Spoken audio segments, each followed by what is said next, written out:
nggak sih Anda ngerasa kalau cara kita mengawali pagi itu menentukan banget sisa hari kita bakal kayak gimana? Nah, kali ini kita akan coba bedah bareng-bareng gimana ajaran Islam ternyata udah nyiapin kerangka yang lengkap banget buat menjaga kesehatan fisik sekaligus mental kita. Yuk kita ungkap rahasia di balik amalan-amalan yang kelihatannya sederhana, tapi dampaknya luar biasa.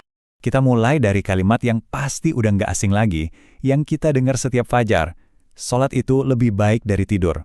Ini tuh bukan sekedar alarm buat bangun loh, tapi ini adalah sebuah filosofi, sebuah pondasi yang jadi inti dari semua obrolan kita hari ini.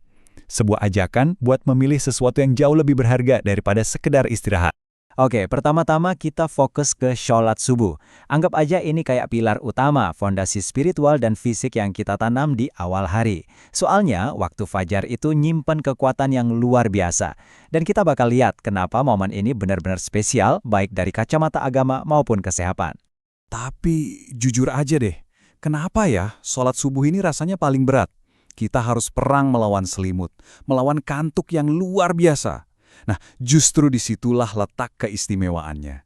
Di balik tantangan terbesar, ternyata tersimpan manfaat yang juga paling besar. Yuk kita cari tahu kenapa perjuangan di waktu subuh ini ganjarannya begitu istimewa.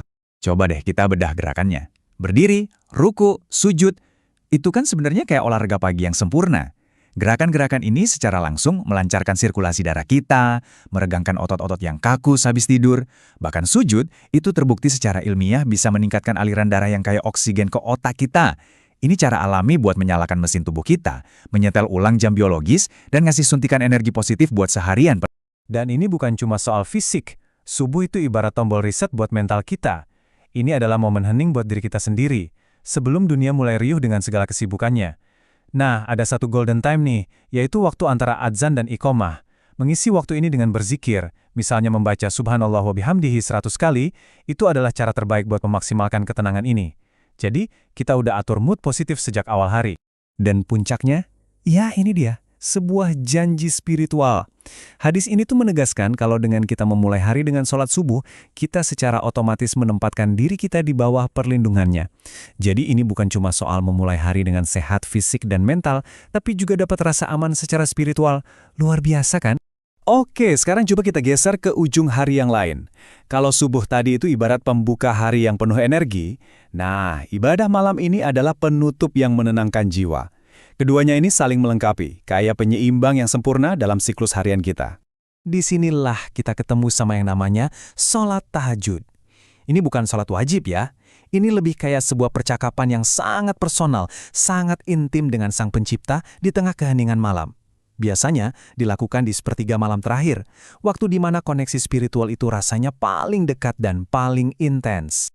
Dan Al-Quran menggambarkannya dengan sangat indah di ayat ini. Lambung mereka jauh dari tempat tidurnya.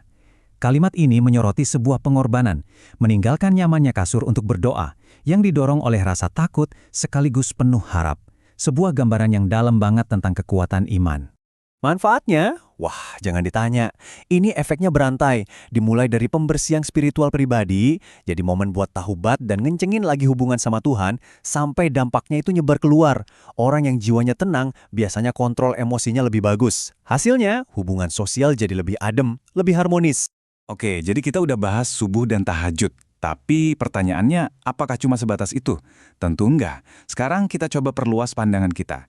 Gimana caranya kesadaran spiritual ini bisa kita jahit ke dalam setiap detail kehidupan kita sehari-hari? Kuncinya ada di sini, konsep sunnah.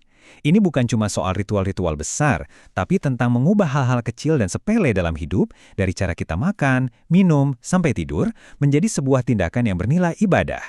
Bayangin deh, setiap tindakan sederhana bisa jadi kesempatan buat terkoneksi.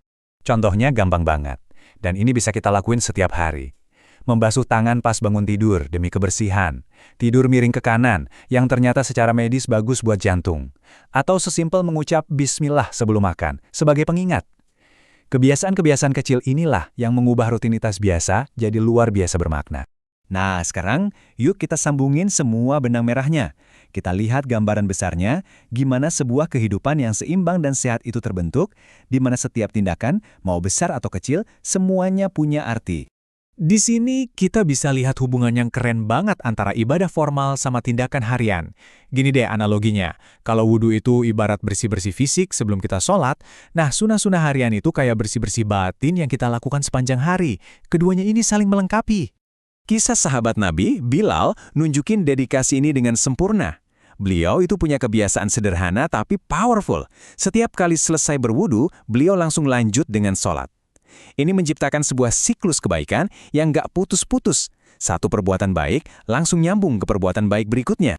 Oke, kita sampai di bagian akhir, dan ini adalah bagian refleksi yang penting banget, yaitu tentang nilai dari tindakan-tindakan yang mungkin selama ini kita anggap kecil atau sepele. Dengerin deh penyesalan dari seorang sahabat besar sekelas Ibnu Umar. Beliau bilang, kita udah melewatkan banyak sekali kirot. Kirot itu apa? Itu satuan pahala yang besarnya seukuran gunung. Kalau seorang Ibnu Umar aja merasa begitu rugi karena melewatkan amalan sunnah, ini jadi pengingat keras buat kita semua untuk jangan pernah meremehkan amalan sekecil apapun. Jadi, semua obrolan kita hari ini bermuara pada satu pertanyaan reflektif untuk kita semua. Dari sekian banyak amalan tadi, amalan kecil mana yang bisa Anda mulai hidupkan lagi hari ini juga? Gak usah banyak-banyak, pilih satu aja. Tapi konsisten. Karena dari situlah perjalanan menuju hidup yang lebih seimbang, lebih sadar, dan pastinya lebih sehat dimulai.